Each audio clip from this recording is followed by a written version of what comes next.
Welcome to the Mandcave, the only podcast hosted by two best friends with nothing in common except their names. I'm Mandy Kaplan. I'm Mandy Fabian. Every week we test the limits of our friendship by arguing because we have different opinions on movies and books and television and just about everything. So let's get in there. Grab a couch. Let's get to it. Wait a minute, cut this shit.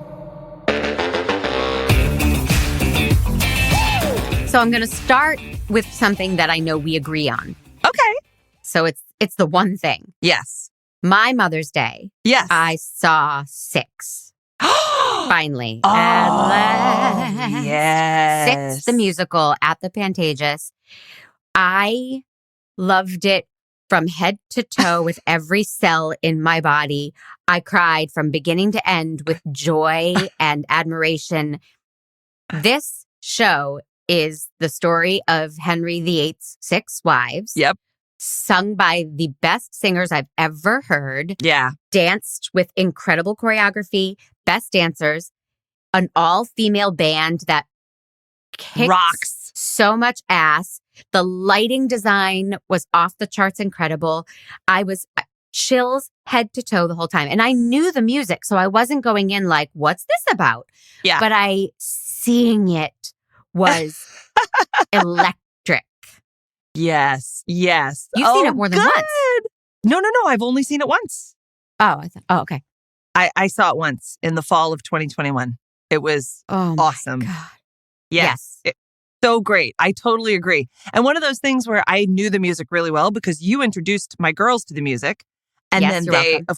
anytime they get one song on a musical, all of a sudden they have all the songs memorized. I know. So we all knew the music really well going in, but you're right. They put it together. It was so much fun. How about that German, the woman House who, of Fräulein? yeah, no, not the House of Fräulein. But she sings the Get Down about Queen of the Castle. Yes, Queen of the Castle. Yeah, I'm the Queen of the Castle. Get down, you dirty rascal. Dirty rascal. I don't know how Yeah. it was in your show, but in our show, that was the show stopper. She crushed it. It was so funny. She was so sexy and amazing. It was just, the whole show is incredible. I'm so excited that you had such a good time. That's the thing about it. That song was the showstopper. Yeah. So was every other single song. They each were better and more brilliantly, perfectly performed than the last. Oh, that's so great. Couldn't get past the talent on that stage. I love it. Oh, So that was love it. Just, yeah. And it wasn't a surprise. I got the tickets months ago and I said, for Mother's Day, can we do this? And Jer said, yeah, I want to go too. Last year I took Casey, just him and me, to see Tootsie the musical. Not so good.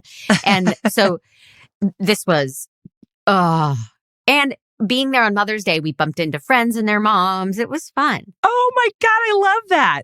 I actually did do something fun on for Mother's Day weekend. Mhm. For all of it, actually. Mhm. We went and saw Angel City Soccer Club, the professional female soccer team. Yes. Downtown. We saw that on Saturday night, and it was spectacular. Really fun.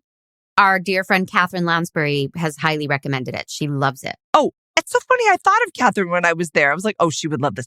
It is, and they beat on drums and they all paint their faces and they're cheering the whole time. And it was amazing athleticism. And like, it doesn't feel as mobby as any of the larger sporting events. It's a little bit smaller and more contained. Such good vibes in the stadium. Everybody's in such a good mood. But then, of course, when the ref made a terrible call, you murdered him in cold blood. You cannibalized him. No, but everybody was like, bah! Like it was really, it was one of those fun things where like, we're with the crowd. It was great. It was really fun. And then on Sunday, I went to a salon. Do you know what a salon is? Not in the context you're using it, I don't think. No. Like tea and no? Nope. It's like a couple of writer friends we have were like, hey, we're going to have a Sunday salon. We're going to do this once a month. Come on over. And if you have a piece you want to share, whatever. Oh. And so there were about 10 or 12 people in a living room. And I didn't know any of them. I was complete stranger to the group. And it was so awesome. Like like hold your sides laughing, the performance pieces, the fun, the different variety of it was incredible. So actually it was the perfect thing to do for Mother's Day for me. I dragged my family to a salon. Actually, the girls went off and made movies with the kids. But they're go-to now. But it was really fun. Yeah, it was fun. It was great. And by movies, you mean porn, right? Yeah. And I like it because they're starting to develop. So the porns are definitely getting better. Yeah. Yes. Okay. Any other fun things this weekend you want to share about your adoption? I want to do it very, very briefly though, because I feel like I could get into a terrible rabbit hole or kitten hole of just going into detail. But we surprised Casey with a kitten. Isn't kitten hole like a drug they used to do in the 80s? You ever done a kitten hole? K, right? K-hole? Maybe a K-hole. Ketamine. Anyway.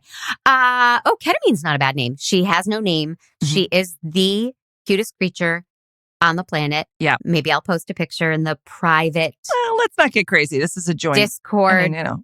I'm a dog lover. Discord.com. That won't surprise anybody to know that I'm a dog lover. Yeah. I hate dogs. No, Just kidding. I love dogs and I love Mandy's dogs especially. And her kitten's really cute. I also pitched, by the way, because when we did Miscast, our opening number was Magic to Do. And I pitched the name Magic to Mew. And I can't believe you're still saying that there's no name for this cat. But I know, no name. I loved that joke, but there's no name. She is just, she's awesome. And we, the woman who cleans our house said, oh, my niece had kittens and didn't know what was going to happen. So now she has these 5 little girl kittens. Do you want another cat? And I said, let me work on my family. Amazing. Or let me work on Jer. And I showed him pictures and Jer was like, well, yeah, we got to go rescue one of these cats. She's real cute. She's very Instagram friendly. You could get a lot of followers with her. I would put her in all of your posts. She's real cute. Yeah. Yeah, she is. Yeah. And she chose us. Of the 5, we had our eye on a different one. She was a real looker. But this little one was friendlier and more. She chose us. Yeah. Oh my God. She's from heaven. So we are open to kitten names, although by the time you hear this, we will probably have one selected. Yeah. That's fantastic. That's great. That's the big news. Nice updates. A little fun thing for anybody out there who's watching Succession. Mm-hmm. We watched, although by the time you hear this, it'll be another. We watched the 8th episode of Succession and thought it was the season finale. So we were all geared up for it to be the last episode. We're like, it's a long episode, so this is the finale. Because somehow we missed it that there are 10 episodes, not 8. So it ends on this really flat, like, we're going to get them or whatever. And we were like, oh my God, that's the worst season finale. Like, what happened? Series finale, right? I mean, this is the end of the series. Yes, exactly. The series finale. So we must have spent a good hour before time. What do you think's going to happen? How's it going to end? Who's going to be in charge? What are they going to? We spent so much time talking about it. And then we watched it. It was like, ugh. Well, that was an awful finale. And then it turns out it wasn't. So we still have 2 more episodes. Oh, I'm very excited. So that years and years and years ago, I said something to Mandy and she went, wee, because it was good news. And then I said, well, not until tomorrow. And she went, oh. So in our house, we always go, wee, oh. But that was a reverse. That was an oh. Wee. Yeah. Right. And actually, yes. But you have to, I did the wee ah in the same breath because I was like, you were like, we're going to do it on January 2nd. I was like, wee ah, because I realized I couldn't do it on January 2nd. That's how that went. Okay. Wee ah. Yeah. Wee ah. I love it. Yeah. So I assigned you John Mulaney, our favorite comedian's Netflix special, Baby J. Now, a little background into our relationship with John Mulaney, because we know him personally, as you recall. So I have loved him for a very, very, very long time. Mm-hmm. And Jer and I went to go see him downtown years ago. He was still a guy that people were like, oh, I think I've heard of him. He was not as big as he is now. And we loved it. And you didn't know we had gone to see it. And you randomly surprised me with tickets to John Mulaney. And he wasn't downtown. He was in West Hollywood. And you were like, whoa, really? Oh, you just saw him. I didn't know you just saw this same special. I wouldn't have gotten the tickets. And I was like, I don't care. I was so excited. And I saw the same show twice in Los Angeles. Yes. And we were outside on our way into the theater, and he came out and he was just running to his car or something. And we looked up at him and we were like, hi. And he was like, hi. And then I think we said, break a leg Great or something. show. And he kept walking. Yeah. And we were like, no, there he is. John Mulaney. That's right. In our laps. Yeah. That's right. I got you the celebrity So sighting and everything. You did. So this special was a bit different tonally. This was very, very raw and personal, which he's usually he's very open about his addictive past, but it's always done through 20 years of sobriety and humor and making fun of it. Oh, that's interesting. I don't remember him being sober in his previous things or talking about sobriety. I don't remember that. Yeah. He talks about blacking out in high school and fucked up things he did at parties and trying to trick a doctor into giving him Xanax by lying. And he has a lot of routines about his addiction. Oh, I had no idea. It's all so removed by time that it's all just funny, wacky stories. Right. This was not removed by much time. Yeah. This was immediate. Know. What is the timeline? I don't even know. I don't really know I didn't Google what his history is. Do you know, or have you done a deep dive on like when I knew, like, I feel like through the zeitgeist I've heard, he and his wife split up and John Mulaney went to rehab, but maybe even a couple of stints in rehab. I feel like he went this past December or 2 Decembers ago, because then he hosted Saturday Night Live and he was really funny and open about it. Yeah. Well, it's funny. What's funny about, first of all, I loved it. I mean, I'm just going to say it right there. I totally loved it. I think he's really funny, but also I like that he was telling a story, that he was more authentically from a drug addict's point of view. There was a real bite to it, I guess. There was almost this like telling through a drug addict's perspective of like how much you hate the people who are there for your intervention, how angry you are that like every time they call you after the intervention, you have to somehow like, say, thank you for saving my life. Like he said, like you have to pick up the check after. If you're out to dinner with any of the people who saved your life, you have to be like, oh no, it's on me. Oh my God, yeah. So he went to rehab in 2020. Height of the pandemic, December 2020. And then he hosted Saturday Night Live a few months later and talked about it and didn't do the same bits from the special. He talked a lot about his relationship with his drug dealer. Maybe he did some of that. The drug dealer who's like, I'm worried about you. That's why I keep giving you drugs. Right? Yeah.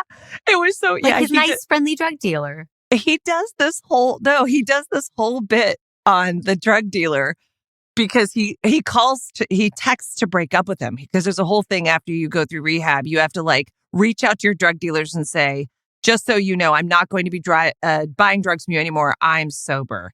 And he's like, the drug dealer was like, oh, thank God. The only reason I sold drugs to you is because I was worried that you might get them from somewhere else. And he goes, and I'm breaking up with this guy? And then it was a good Mulaney. It was a great Mulaney. And then it turns out that actually the guy wasn't even a drug dealer. He only bought drugs to sell to John Mulaney. He didn't sell drugs to anybody else. He was just trying to take care of John Mulaney. And he goes, now I know a lot of drug dealers who can turn someone into an addict, but I have never heard of an addict who can turn someone into a drug dealer. Yes. Oh, yeah. God. I love that there was like a 10-year-old boy in the audience. And he was so genuinely torn about his material in front of a 10-year-old. I loved it. He's a dad now, so it's different probably, 5-6 years ago. Yeah. He might not have been so sensitive, but he was so sweet about like, oh, your name is Henry, 5th grade. Huh. Okay. So he had to go into all of this in front of a 5th grader. Yeah. And his, I mean, now, your girls aren't big stand-up comedy fans. Casey has seen some John Mulaney. Mm-hmm. I'll play him some bits that I know very well, and I know that they are content-wise appropriate. I don't care about language. I don't, Casey's friends with you, and you swear all the fucking time. Oh, yeah. I'm texting him right now. Yeah. But, so I don't mind swearing, but I don't want him to hear about tricking a doctor into selling you Xanax and stuff like that. That's like something I don't want to explain to Casey yet. Yeah, sure. So he has seen some Mulaney, but we would not have shown him this one. It's interesting. I don't remember. Of course, I wasn't watching it with my kids, so it wasn't like I didn't have my alarm bells on and like what would have been bad about it. But sometimes, we saw something happen at the beach. It was kind of crazy. There was a woman. It was like Saturday, and there were a woman who was clearly kind of like drunk. We thought she was drunk, right? And she's kind of, her other girlfriend is kind of like yelling at this guy. There's 2 guys and 2 girls, and they're all really wasted, and that much you can see. So you're like, oh, that poor girl, she's really wasted. Her friends will get her back to the car. And then as the scene goes on, you sort of see, oh, wait a second. That woman, hold on. That woman doesn't have any pants on. No pants. And her friend not only can't get her to stand up, now she's on the ground, and now her friend is like banging on her chest and yelling at her to get up, get up, get up. Yeah. Oh. So it was clearly like a drug situation. They were all on something because somebody from our group went over. Anyway, so it was an interesting moment because there was no way to hide what was going on from our kids, right? But also, Patrick and I were kind of like high-fiving. We're like, yes, this is so terrifying. They're never going to want to do drugs. All we have to do is tell them this is what happens when you take drugs, and they will never do it. So maybe it could be a cautionary tale. Like if you see and now everyone knows what I was doing Saturday, and thank you for trying to protect my anonymity. I appreciate it. Was she okay? Did she we called the police. Getting up or 911? Okay. We called the police. You had to call the police because if it was just a drunk friend, that's one thing. But then to see that she had no pants on, it was like, oh, she could be in terrible danger, and this is fucked up. Yeah. We have to call somebody. Yeah. So they did. They called the police. But how crazy, It was crazy. Yeah, I know. Yeah. It was a sun-kissed commercial with a very dark twist at the end. And for our younger listeners, sun-kissed is an orange beverage, and they used to have commercials with the Beach Boys song playing where everyone had bonfires on the beach and played beach volleyball, and that's basically what my family does on Saturdays. So, yes. Can I sidebar? Yeah. Because you said for our younger listeners. Yeah. Total tangent, and then we'll come back to Mulaney. Okay. So I said to Casey, you have to call Nanny, that's my mom, for Mother's Day. So he calls her number, and he hangs up. He said she wasn't home. And I said, well, did her machine pick up? And he said, yeah. And I said, so leave a message that says Happy Mother's Day. And he goes, oh, okay. So he dials again, and he hangs up. And I said, what happened? And he goes, I heard this weird sound in the phone, like, eh, eh, eh. And we realized he's never heard a busy signal. Oh my God. And the larger question is, why did your mom see that Casey was calling and then take her phone off the hook? I think that's the weird question, right? Is it anything Helene does weird? I mean, we know. Oh, okay. So we can go back to Mulaney. Sorry, John, if you're listening. John. I'm sorry that we tangented pretty hard. Yeah. It happens. I loved his story. I thought his story was so amazing. All of his stories about him being on coke. Because he has such a baby face. Like, I know. He looks like such a sweet boy like next door. It's so hard to imagine that he is so into that many drugs. And the way he tells it is with such joy, such childlike joy at all of the drugs that he was able to take and how long he was able to manage it. Even though we all know he's in recovery and he knows they saved his life, but you can tell he still talks about these experiences with such glee. I had a friend, I'm going to go on another sidebar. I had a friend, his name was Grumpy Tom McHugh. That's what I called him, Grumpy Tom McHugh. But I loved him because he was so mean to everybody, but he was great with me because all I had to do was be like, Tom, tell me crazy 80s Coke stories. And he would go into them, and I love cocaine stories. They're, I mean, when they're not ruining your life and putting you in the hospital. I have exactly zero of them to offer him. I'm a little bummed. I have never done cocaine. I'm too terrified to ever do it. And it doesn't look like fun to me, but I love the stories. And when people who have done cocaine, I know a couple, people who've done cocaine watch somebody playing cocaine. It's very satisfying because you're sort of checking in with them like, oh, is that what it's like? Oh, is that how people talk? Oh, is that what the thing is? It's very weird. So I loved his story about buying a watch. He tells his accountant not to give him any money. He's like, look, I'm addicted to cocaine. Do not give me any cash. You're forbidden to give me any money. And then instead of just calling him back and going, never mind, I really want drugs, give me money. And because he's a grown person and could do that, he instead takes his credit card. He goes and buys the most expensive Rolex he can for $12,000. And then he takes that watch and goes to sell it for cash. So he buys it with his credit card and sells it for half the price in cash. It's a much longer, better story, but it's a great story. Well, I love, speaking of money, he pays for drugs on Venmo. Everybody does, apparently. And Venmo's very convenient, but I'm very self-conscious about Venmo because people can see what you're doing. And I'm always like, they're going to know that I went for a pedicure today because I am a lady of leisure and I feel embarrassed by that. I have like bourgeois guilt that anyone could look on Venmo and see I had a pedicure. Well, I have a setting. You can change that. You know that, right? Yeah. I know. When I saw that Venmo did that, I was like, oh, hell no. Because you know me. You can't have people all up in your business. No, I don't want anybody to know anything I'm doing. I'm a mystery. That's what keeps it so attractive.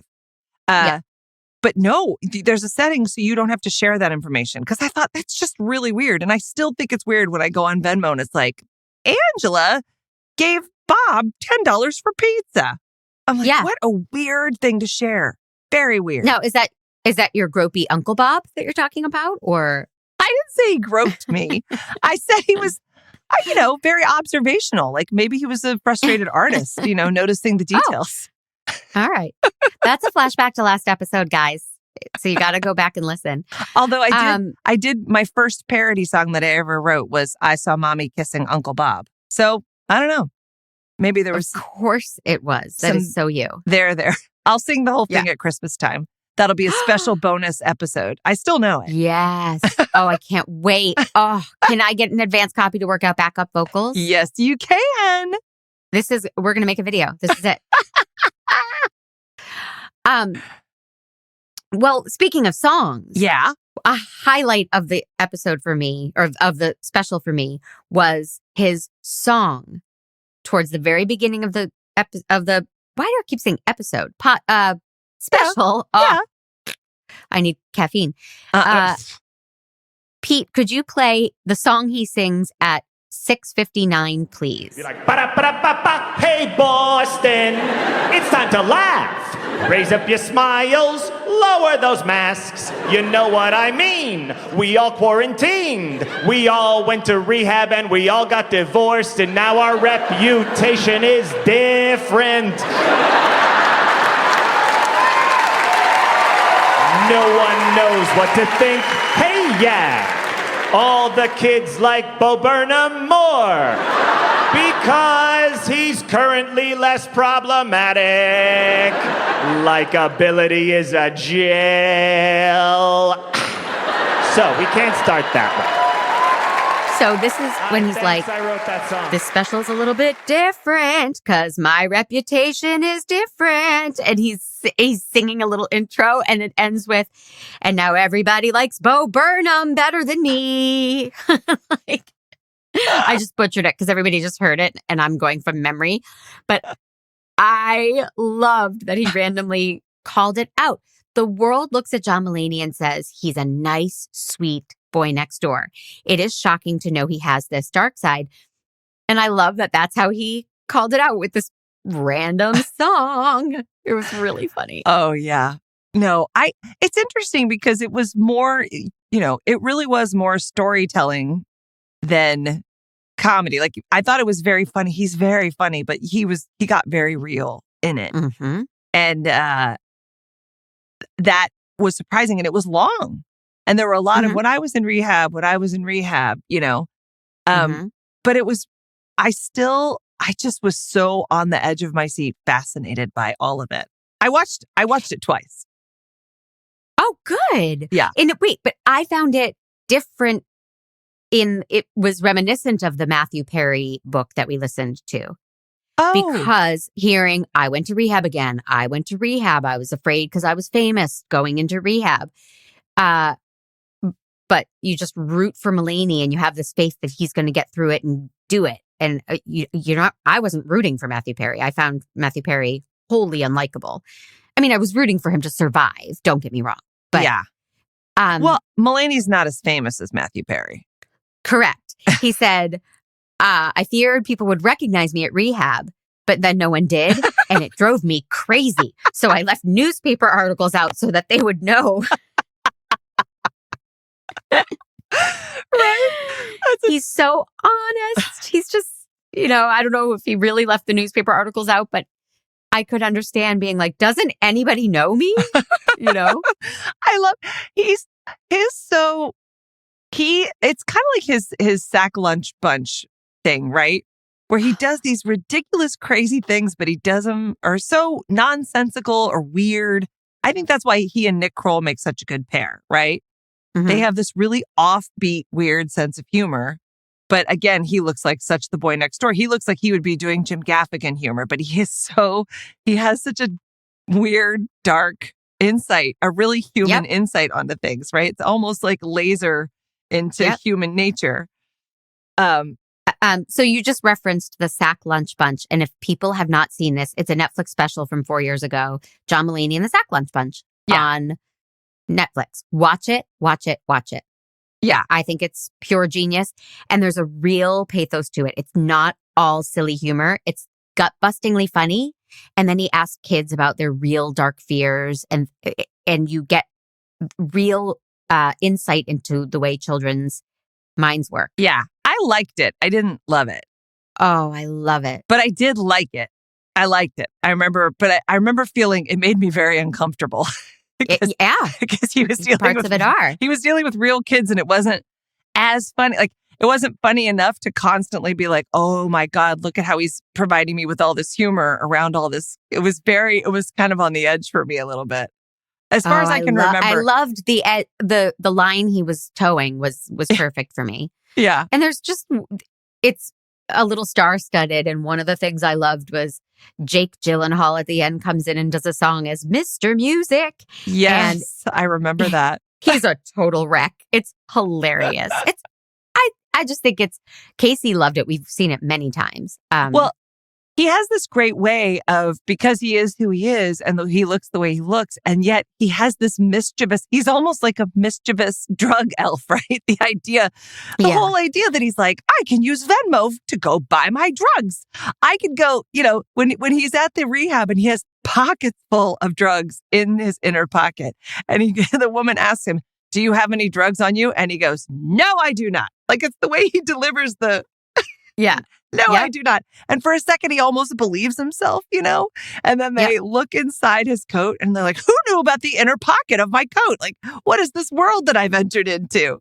Because he's been getting away with it for so long. And at rehab, they're like, no. Right.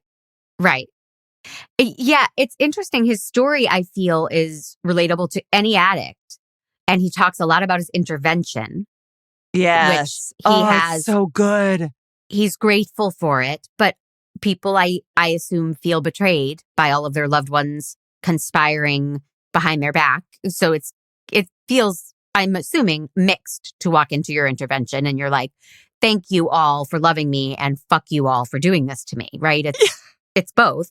Yeah. But his is star-studded. Sorry. No, go ahead. Well, his intervention included, he dropped a bunch of names, Fred Armisen, Seth Meyers, and Nick Kroll. And he's like, and they wouldn't do bits. he was trying to do bits and they wouldn't go for it. And he was so freaked out. Yeah, he had an intervention with the funniest people in comedy and none of them would play with him. But think about that. It's a really funny scenario if you think about it, because obviously, if you're having an intervention, you don't think you need an intervention. Right. Right? So you're avoiding at all costs any real close look at your drug use and any admitting that you might have a problem. Even if you've admitted to yourself that you have a problem, you have it under control or you have a plan to get it under control. So you're fine. Right. There's no need for help because the only possibility that you are absolutely not going to consider at this point is not doing drugs. That is the one thing you probably wouldn't consider. You'll steal from people. You'll lie to people. You'll run all over town. You'll put all the pieces of the puzzle together, but you're handling it. The only thing you would never, ever do is not take drugs. And so if you have a group of people going, guess what? We're going to send you to a place where you're not going to do drugs. You must be like a trapped rat. You're like, get the fuck out of my life. Like, what is the one thing if you could think of that you absolutely are going to do for the rest of your life and no one can stop you? Right? Can you think of what that would be? I have one dumb answer. Okay. And I hope you're thinking of yours. But I have tried many, many diets in my life. And any diet or lifestyle, keto, whatever they are, right? The minute they start with no more coffee, just stop drinking coffee, wake up and have celery juice or whatever. I'm like, oh, I'm out. I'm going to have coffee every morning. It was really hard when I was first pregnant. I didn't, but that was obviously for a higher purpose. Right. But the second a diet says you can't have coffee, I'm out. So that's my thing. What about you? Oh, God. I'm trying to think of really like the one thing that if I couldn't do it, I would die. I think, I know this masturbate.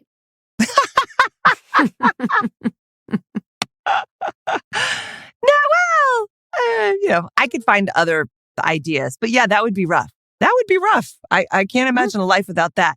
But I mean, like if somebody was like, you can never, ever, if it's a food thing, I don't know.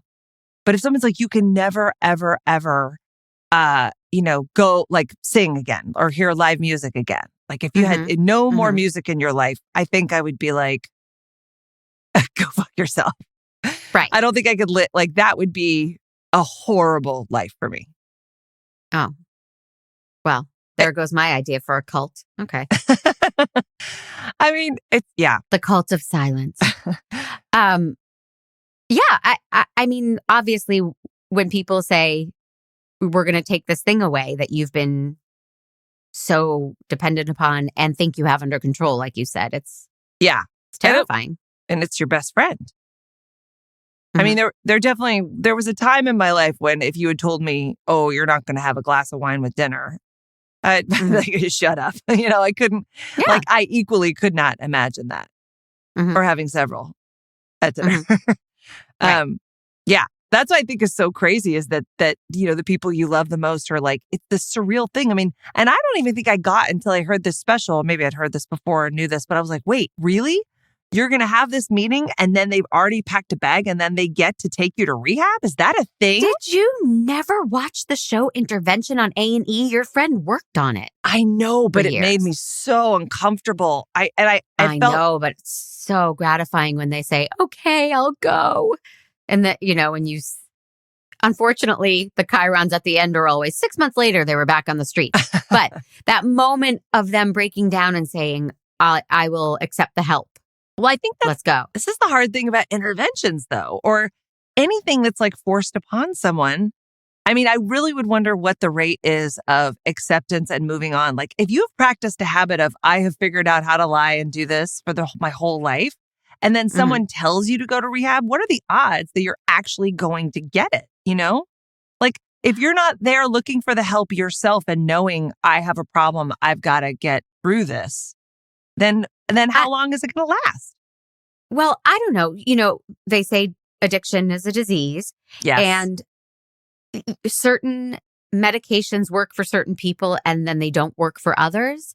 or, Yeah. you have allergies I don't have. So we're all different. So I think if you look at 100 addicts, there will naturally be the 15 to 20 who will take to recovery. It will be Click. the right cure for them, you know? And then there's 15 to 20 who will go in and out of recovery their whole lives. And then there's the 15 to 20 who will reject it out of hand. I just think, so you have to try. If you and I have the same medical condition and go see the same doctor, they're probably going to start with the same pill. And maybe it'll cure you and it won't cure me. And we got to figure it out. I hope so. I mean, no offense, but I have stuff to do. I got to get... Well, see how selfless I am that I got you cured? I know. That was very nice of you. Thank you.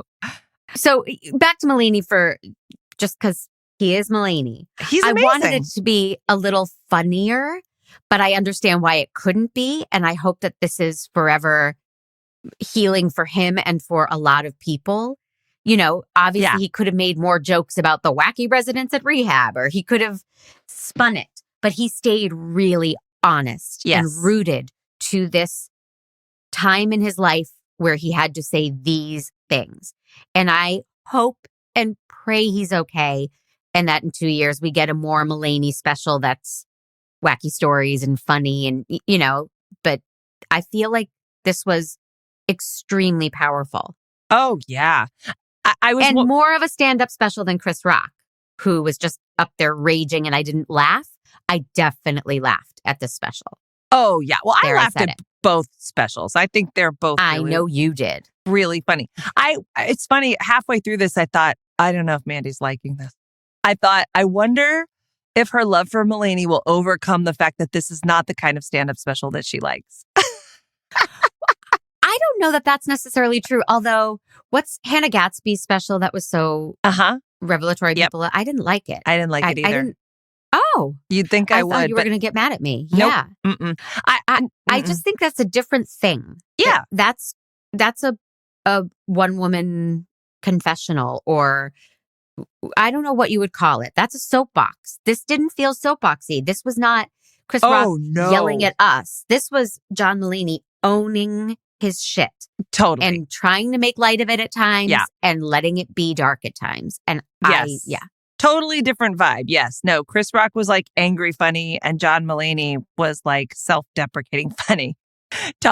He was, on some level, it felt like he was still defending, not in a shitty way, but in a funny way of this is how my mind works. Like that's what I loved about it, is the funny way that, and this is something that actually, I hear a lot. Like Patrick is always telling me stories from the meetings, and it's great because you hear this thing of like when someone is very trying to control their environment or think that the world should go a different way, that they need to be handed something, the lines that come out of those rooms are just priceless. Like the thinking that we all have. Sure. It's not just an alcoholic brain, by the way. It's like all of us have that thing of like, I'm going to play the guess why I'm mad at you now game, So I really enjoyed him being so self-deprecating, but like bold and just still defending his stance of who he was. It was just delightful and funny. And I think how he closed it, the article, the interview that I think it was Vanity Fair, right? No, JQ, it doesn't matter. One of the, I think it was GQ, interviews him. Did you see at the end of the special? They interview him when he is like so coked out of his mind. He does not even remember what he said. And he reads excerpts from the interview, which they printed unedited. Do you have a time code for Pete or no? Well, it's really long. I mean, it's like the last 5 minutes. So everybody should just go watch the special. Yes, everybody should. Everybody should watch the special. I thought it was great. Yeah. The interview at the end specifically, it's about 5 minutes long, but it is like, it's just delightful because he reads, the question and then he goes on these coked up rants and he has no memory of any of it. And it's kind of his way of saying, I think I had a problem. Kind of like, wow, that was my answer. They give him great softball questions and he goes off on these tangents and he's like, okay, well, I guess I could do better. It was funny. Like, it was really funny and sweet. It felt like a friend telling you this embarrassing thing that they did that they know now was really embarrassing. And your heart just totally went out to him. Like, you didn't feel bad for him. You were just like, oh, I love you so much for standing up on this stage and telling an embarrassing story, because we all have embarrassing stories. Like, we all do stupid things. Right. I love it. Yep. So how many man jobs? Oh, I give it 5. I loved it. Yeah, I'm close to it. I would say 4.5. It's really powerful. Yeah. And even if you're not laughing, you're in it with him. Totally. You do feel like you're with a friend who's sharing all of these stories. Yes. So I admire and love him, and I'm glad I continue to admire and love him. I had a little hesitation. Am I going to find out stuff that I can't forgive? But I did not. But would there really be something you couldn't forgive? Oh, yeah. I mean, like, just if he said, so one time when I was blacked out, apparently I was saying awful racist things, or, Right. Just, there are things people do, yes, that I am like, okay, well, now I'm out. I can't love and admire you anymore. This was not that. This was a very fallible man admitting He's his, delightful. I love him. mistakes. I love him too. Let's see him next time he comes to town. Sure. Let's go hang out on that corner and see if he runs by us again. Or we could hang out on the corner. We could offer to be someone who doesn't sell him drugs. Maybe, like he hangs out or people who do. Then he would really love us. All right. I have a game. Delightful. And I'm excited by it. So let's do our business. Okay. The Mandcave is a production of True Story FM, engineering by Pete Wright. Thank you, Pete. And music by Ian Post. When I listen to our podcast, I love the music. I like sing along. I just, Ian love it. Crushes it. Yes.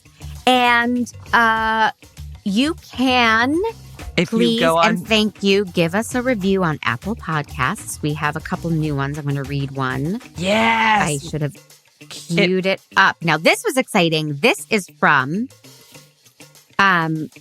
somebody who heard us on the ADHD podcast. True Story produces the Taking Control podcast. That was a great podcast. It was, making light. In our case, they had us on to bring some humor and applying actor techniques and improv techniques to helping you take control of your ADHD. Yes, and it was fun. Yes, and we had a wonderful time. And MK Tyson, I'm assuming it's not Mike Tyson, heard you both this AM on the ADHD pod and followed you here. Enjoy you both so much. Looking forward to hearing more. Thank you, MK Tyson. We will give you more. Thank you, Mike And everybody Tyson. go check out the Taking Control podcast if that interests you. It's really well done. It's really well done. And if you guys want to talk to us a little bit more, we do have a Discord channel. You can go to mancave.com/Discord to find us. That's a fun way to get in touch. And also, you can become a Fandy. We're actually supported by our membership. It's $5 a month. I mean, less than an oat milk latte, guys. And I think it goes down easier. So do that and help us out. We love hearing from you. And also, you can wear our sexy cool T-shirts that are very flattering. And I think you actually make more money when you wear them. I find that my income goes up when I don a Mandcave T-shirt. My daughter When she said up, she did the little thumbs up motion, and I had a little flashback to last episode. So, yeah. Yes. No, yesterday my daughter was wearing 2. She was wearing a Mandcave T-shirt on the front and then the Only Fandies T-shirt on the back, which I can't get back. That's a bell I can't unring. So go check it out, guys. It's really fun. And thank you very much. We love you. All right. I had a thought about what your game was going to be. You know what I thought it was going to be? What do you think it's going to be? I thought you were going to freeze frame the last part of the special. And he lists all the people that were in his intervention. And I thought the game was going to be try to figure out who all those people are.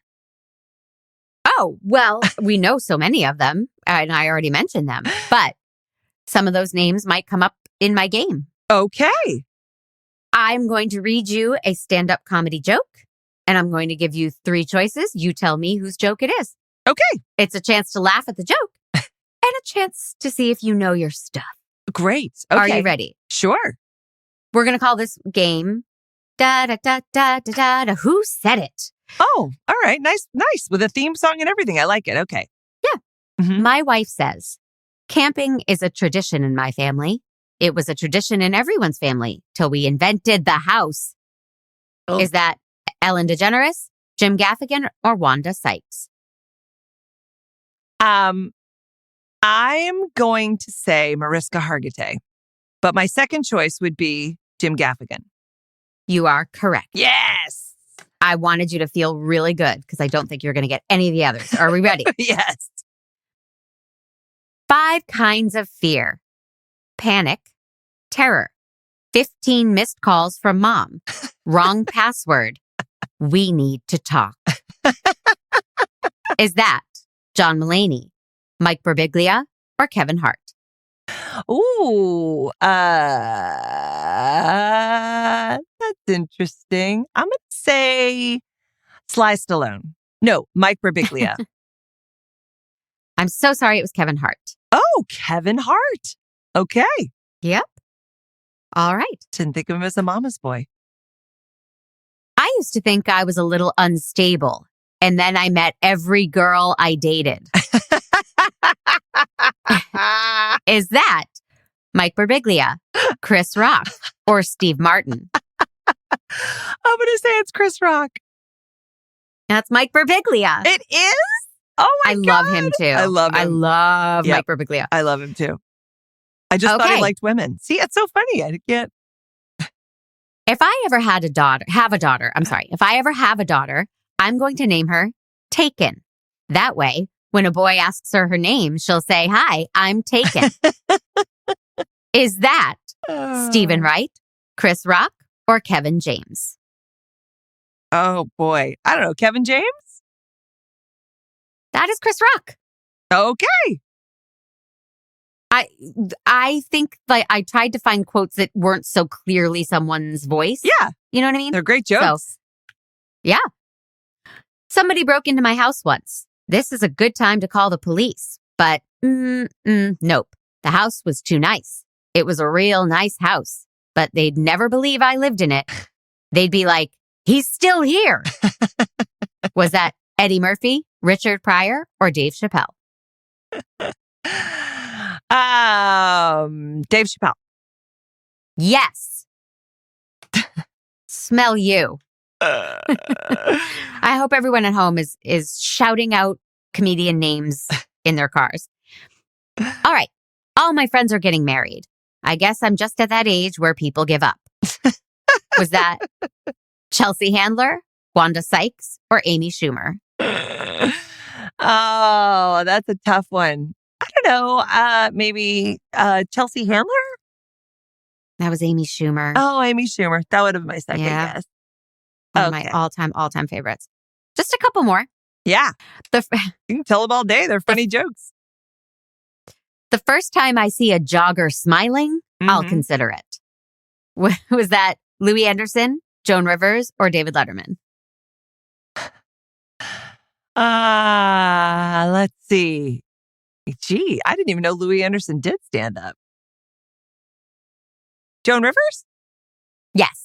Ah, there we go. That's a great joke. It is a great joke. Because if you saw a jogger like really beaming ear to ear, it would be creepy as hell, right? They have to look intense and on the path. For the Nike commercials, yes. Yeah. I'll book a ticket on some garbage airline. I don't want to name an actual airline, so let's just make one up. Let's just call it Delta Airlines. Was that Steve Martin, Chelsea Handler, or John Mulaney? That's Chelsea Handler, because I feel like that was just in her special, right? That's Mulaney. Oh, it is? Yeah. Oh. It's in one of his specials before. Oh, I must have seen his other special. That's funny. Okay, last one. When I get real bored, I like to drive downtown and get a great parking spot, then sit in my car and count how many people ask me if I'm leaving. Is that David Spade, Stephen Wright, or Carrot Top? Carrot Top. David Spade? That is Stephen Wright. Oh, Stephen Wright. You Very got similar. 3. That's okay. Yay. How could you know? But they were, I mean, I just like the jokes. They're great. I love somebody cruel enough to sit downtown and see how many people are like, can I have the space? I might try that at the Trader Joe's later. Yes. Please film. Just on my phone with my reverse on. I was going to say, you got to keep putting the lights on and then putting it in reverse and then putting it back. Yeah. Yeah. That's my curse. I'm always sitting behind that person that's like, they're leaving. No, they're leaving. No. Oh, that's great. All right. Well, that was fun. Thank you. And the thing that I'm going to assign you is going to be very different. Okay. It is on HBO and it's a 3-parter, but you don't have to watch all 3 parts, obviously. Just the first part. We are going to watch Angel City, which is the documentary on the soccer team, the women's soccer team downtown. Oh. Natalie Portman, Jennifer Garner, it's a whole slew of female owners for the team. And that's what we're going to watch. The documentary. It drops, I think, tomorrow night. Oh, okay. Ooh, topical. Oh, topical and supportive of all the right things. Oh, by the way, I don't think I mentioned this part of it, but female soccer players, hot. Of course. Oh my God. No. Yes. They shoot these women in like slow-mo where they're a little bit damp. They all have this long hair and they all look like a little mad and a little hot. It's crazy. I never knew. You're late to the party. Oh yeah. I never knew this. Going all the way back to Mia Hamm and Megan Rapinoe, they're all, yeah. Oh my God. No, I don't think I really watched female. No, I knew they were badasses. I mean, I wasn't going to objectify them though. But like last night or whatever that was, we went to that game. Clearly it's okay to objectify them because they are smoking hot. Okay. So for next Mother's Day, I want a soccer player. Okay. I want that to be my gift. I just want to stare at her. Oh, you know what I mean? That's a tall order, but I'll do it. Do it. Make it happen. For you, anything. Thank you. Love ya. I love you too.